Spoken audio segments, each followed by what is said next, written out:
Более 300 лет они правили государством, которое позже историки назовут Крымское ханство. Монархи из династии Гераев. Кто были эти люди? Как пришли к власти? И какой след оставили после себя? Незаурядные политики, блестящие дипломаты, великие полководцы, талантливые поэты сверкали всеми гранями на крымско-татарском троне. Каждый из них внес свой вклад в самобытную культуру и заложил нетипичные европейским и восточным государствам традиции. История династии Гераев, которая сегодня почти позабыта в мировой истории, это не просто история каждого хана.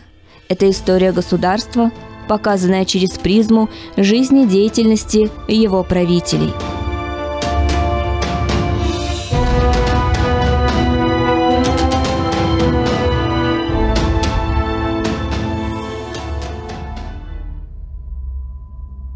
Сахиб-Герай хан вошел в историю Крымского ханства как отважный воин и щедрый меценат. Во время его правления начинается рассвет культурной жизни Крымского ханства. Это был человек невероятно притягательной силы. Он обладал незаурядным умом, проявлял интерес ко многим областям жизни. Он был настоящим властителем. При нем государственно-административный аппарат находился в образцовом порядке. А главное, он сумел приумножить богатство своей страны. Свою эпоху он начал с того, что навел порядки в стране и заложил новую столицу.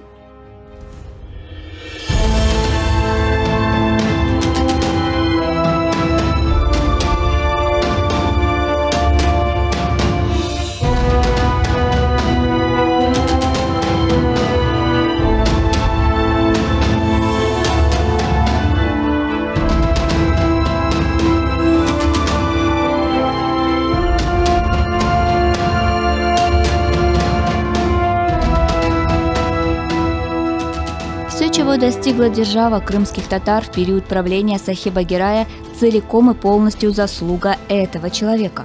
Его брат Задет-Герай I за 9 лет правления погряз в распрях и междоусобицах, потеряв контроль почти над всеми территориями, за исключением Крыма и Северного Причерноморья. Необходимо было исправлять его ошибки. Именно Сахибу-Гераю большими усилиями снова удалось объединить под своей рукой Джучи Фулус, подчинить неспокойных нагайцев и напомнить своим вассалам, кому они обязаны своим спокойствием и благополучием. А пока в первый год своего правления необходимо было навести порядок внутри страны.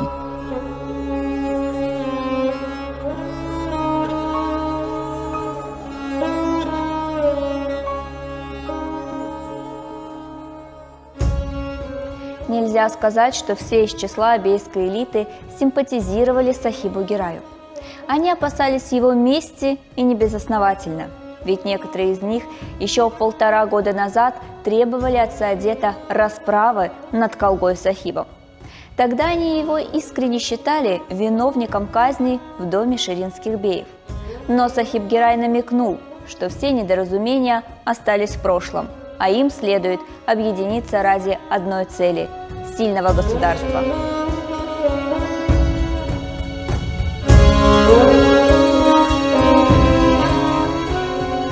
В ханстве уже появилась новая профессиональная гвардия Капы-Кулу, целиком и полностью подчиненная хану. Теперь необходимо было модернизировать административный аппарат. Сахиб-Гирай поступил осмотрительно, когда вынес на рассмотрение свой проект, в котором были учтены особенности демократического общества ханства. И несмотря на то, что проект укреплял власть хана и в некотором роде ослаблял влияние 4 знатных бейских родов, его единогласно одобрили.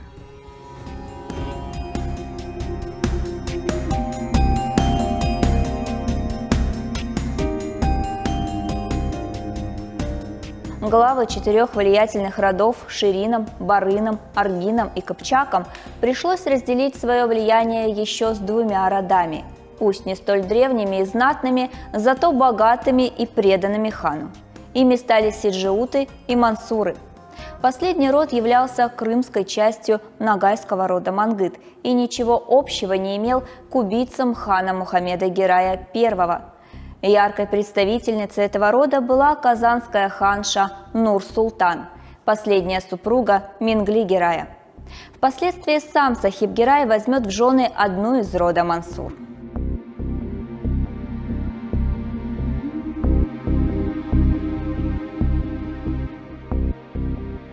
Итак, что собой представлял Государственный совет или парламент при Сахибе-Гирае? Это был главный законодательный орган государственной власти Крымского ханства, и делился он на большой и малый диван.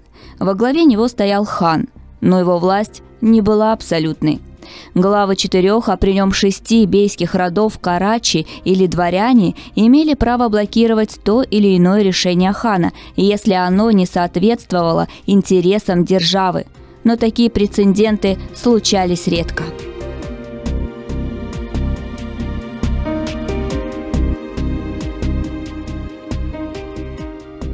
На малом диване хан мог лично не присутствовать. Однако совет должен был заседать несколько раз в неделю. Кроме карачбеев, в его состав входили улемы. Как правило, это были шейхи 4 крымских крупных духовных центров, находившихся в селениях Калеч, Кача, Чуюнджи и Ташлы. Затем шли мурзы и главы ханской гвардии Капы-Кулу. Такой состав совета рассматривал уголовные, гражданские и административные дела страны. Карачбеи и мурзы принимали решение и отдавали его на рассмотрение улемам. Улемы же проверяли, не противоречат ли принятые решения шариату. Если нет, то они выдавали фетву, и только после этой процедуры документ передавался хану. И здесь хан единолично принимал решение ставить свою подпись и печать или же отправлять документ на пересмотр дела.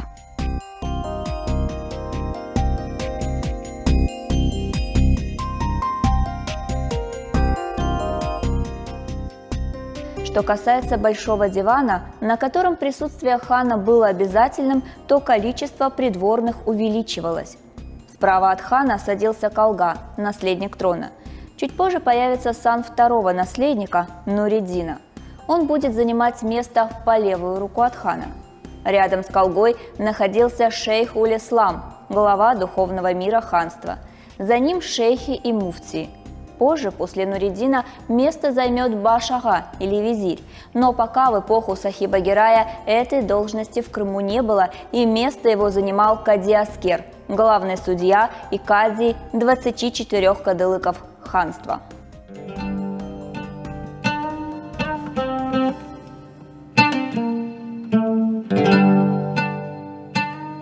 Далее шли служащие ханской администрации. Капы Кет-Худасы, глава администрации, обязан был на серебряных подносах разносить бумаги присутствующим. Здесь же присутствовали Дефтердар или министр финансов, Баш-Катиб, государственный секретарь, после эмиры, казначей, возможным было присутствие кандидатов на разные должности и так далее.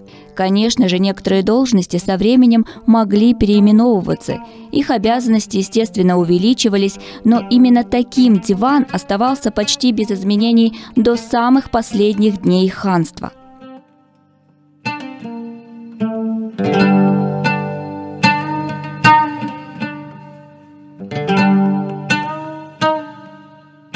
Главная цель для Сахиба-Гирая была в том, чтобы беи исправили свою главную ошибку.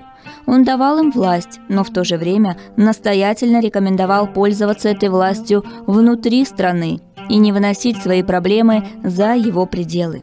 Они больше не должны были напрямую отправляться в Стамбул, как это делал в свое время Мимиш-бей Ширинский, и просить о содействии султана в выборах нового хана.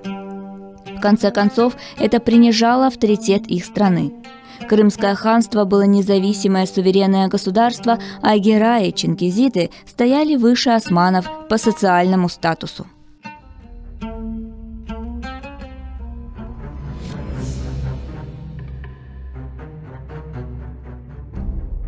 На самом деле Сахиб-Гирай мог не опасаться, что за его спиной ширины снова устроят провокацию, как они это делали в ханство Мухаммеда, Гази и Ислама Гираев. Под его началом были Капы-Кулу, а в диване верные Селджуки и Мансуры. Благодаря многочисленности эти династии вполне могли сохранять и поддерживать баланс здорового политического климата в стране. Тем более, что благодаря новому хану они имели равные права с крымской аристократией.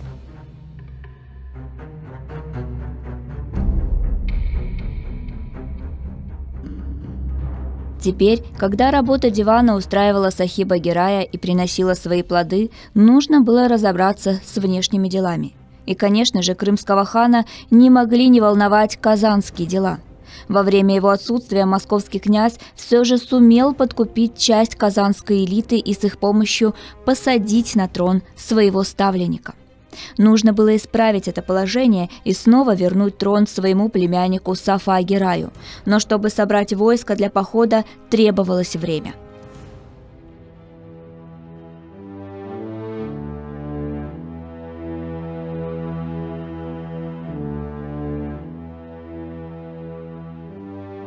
Первый год ханства Сахиба Гирая был омрачен смертью его любимой супруги Фатьмы Султан. Все, что о ней известно, она была матерью его старшего сына Имина Гирая. Возможно, чтобы отвлечься от печальных мыслей, Сахиб Гирай принимает еще одно важное решение. Он закладывает в долине реки Чуруксу новый город, который очень скоро получит статус третьей столицы и войдет в историю под именем Бахчисарай.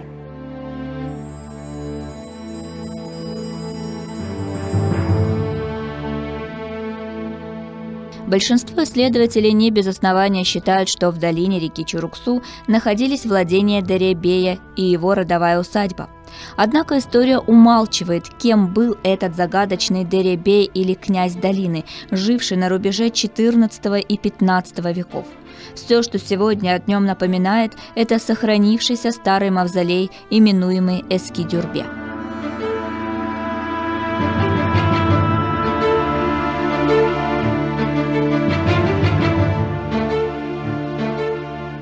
Если верить преданию, то еще Менглигей Райхан обратил внимание на соседнее с Кыркьером владение Дария-бея. Возможно, он высказал вслух мысль, что это место идеально подходило бы для нового города, а Сахиб ее запомнил. Сегодня уже неизвестно, выкупила ли ханская семья эти земли для будущей столицы или после угасания княжеского рода Дария-бея владения перешли хану. Но уже в правление Сахиба Гирая в долине заработали кирки строителей.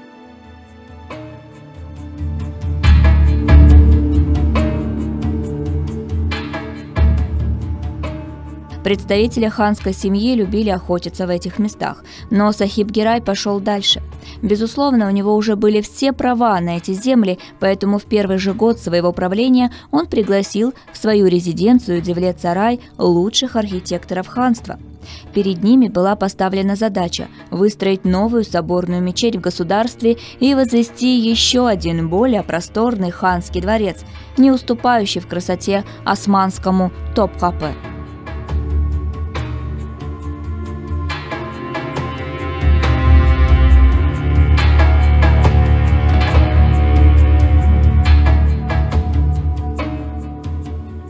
Началом грандиозной по тем временам стройки принято считать рубеж 1532-1533 год.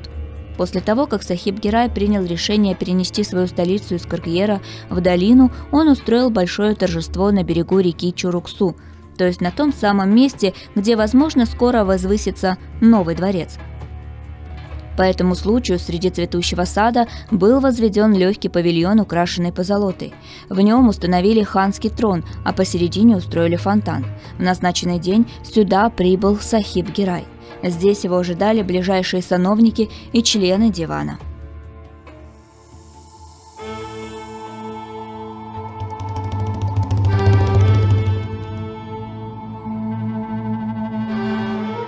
Учитывая то, что сам Сахиб Гирай хан чтил традиции и сам порой выступал автором новых церемоний, можно предположить, что в тот день состоялась торжественная закладка города. Где именно был поставлен первый ханский павильон, неизвестно, зато нет сомнений, где в 1532 году была освящена земля под закладку Большой ханской соборной мечети.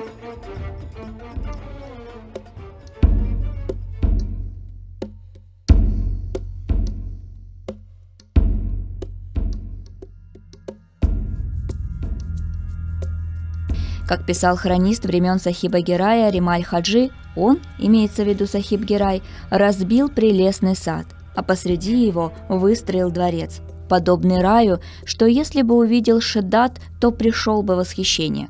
Там были и замки, и арки, и киоски, и залы, и террасы, всюду струилась живая вода. По всем направлениям лужайки, куртины, тополя, жасмины улыбались точно лица красавиц и распространяли аромат нарциссы и рассыпались подобно восхитительным локонам гиацинты и тюльпаны, вызывавшие видом своим, хватающие за душу стоны соловья.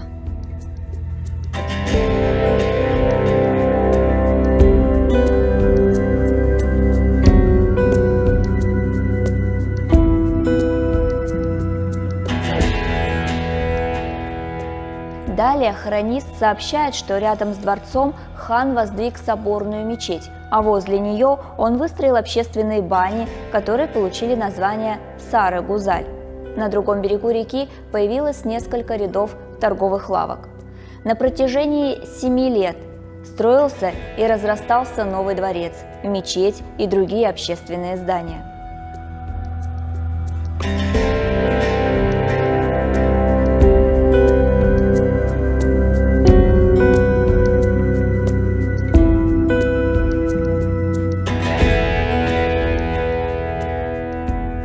Постепенно сюда, в долину реки Чуруксу, стали перебираться жители из Каркьера и ближайших селений. Сюда же со временем стали переселяться жители соседнего города Эски-Юрта. Сначала это были семьи строителей, возводивших жилища хана, после предприимчивые купцы и ремесленники, а чуть позже ханские сановники и знать. Все эти слои населения постепенно образовали свои кварталы, малле, согласно иерархии.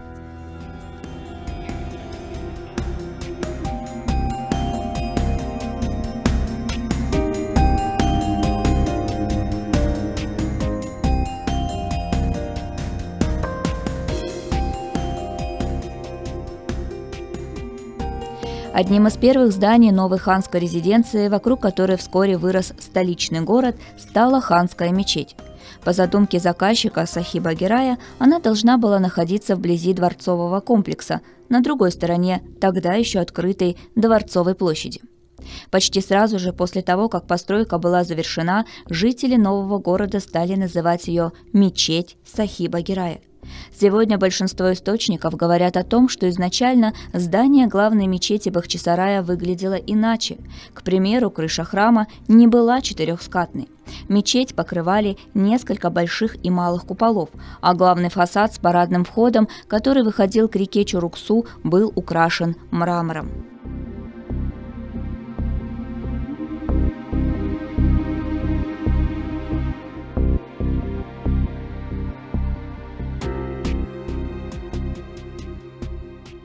История мечети тесно связана с именем ее основателя. Сахиб Гирай никогда не отправлялся в военные походы без торжественного молебна в стенах этого храма. Как правило, он заходил в мечеть в церемониальных одеждах через так называемые ханские двери со стороны Дворцовой площади, а выходил через главные у набережной реки Чуруксу. Здесь его приветствовал народ и ожидала личная гвардия, которая под звуки военных маршей мухтеремов сопровождала своего хана в поход.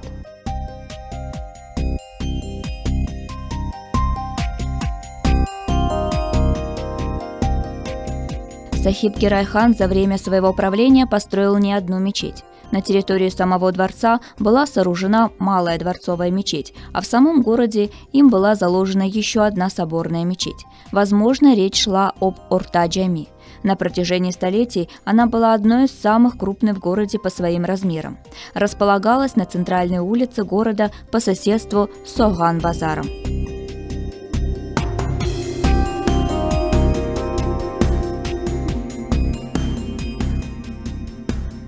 Многие исследователи Бахчисарая утверждают, что начало новому городу положил дворец Сахиба Гирая. Одновременно он же является главной достопримечательностью современного Бахчисарая. Вот только сегодня от первоначальной резиденции XVI века сохранилось не так много. Зал Совета и суда, малая и частично большая дворцовые мечети, ханские бани Сары-Гузаль, кладбище и портал Оливеза, который был перенесен в Бахчисарайский дворец из старого дворца Девлет-Сарай.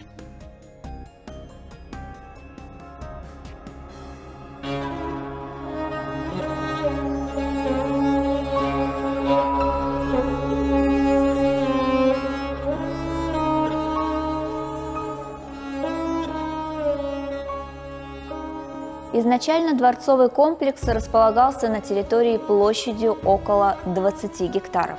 Это был дворец нового образца, и возводился он в соответствии с пожеланиями Сахиба Гирая. В последующие годы ханская резиденция расширялась, некоторые покои перестраивались по вкусу новых ханов. Достраивались и перестраивались новые корпуса и павильоны. Поэтому сегодня сложно сказать, каким изначально был дворец Сахиба Гирая.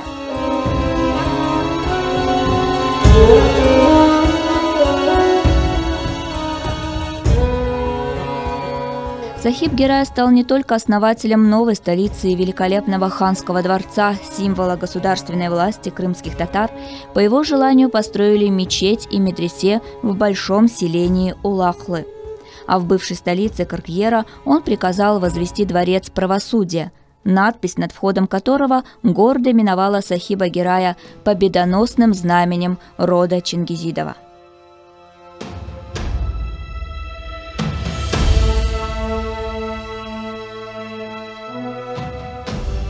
Особое внимание он уделял крепости Ор-Капы, которую перестроил и укрепил. Можно сказать, это был его второй по значимости строительный проект. Последний раз крепость обновлял Саадет Гирай, но с тех пор она заметно обветшала и требовала капитального ремонта.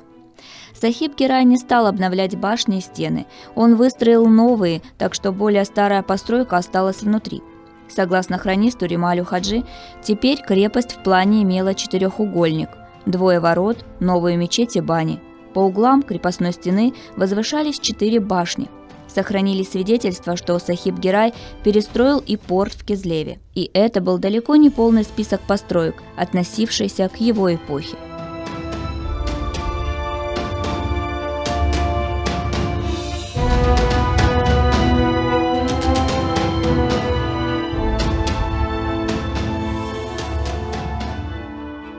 Летом 1533 года Сахиб Гирай едет в Керчи, чтобы заключить брак с черкешенкой из рода Беслиней Ханыки Султан.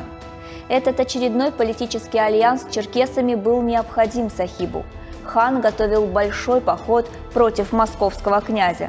А еще необходимо было вернуть казанский трон Сафа Гираю, подчинить своему влиянию Хаджи Тархан и выяснить отношения с Колгой Исламом Гираем, который уже готовил заговор против хана.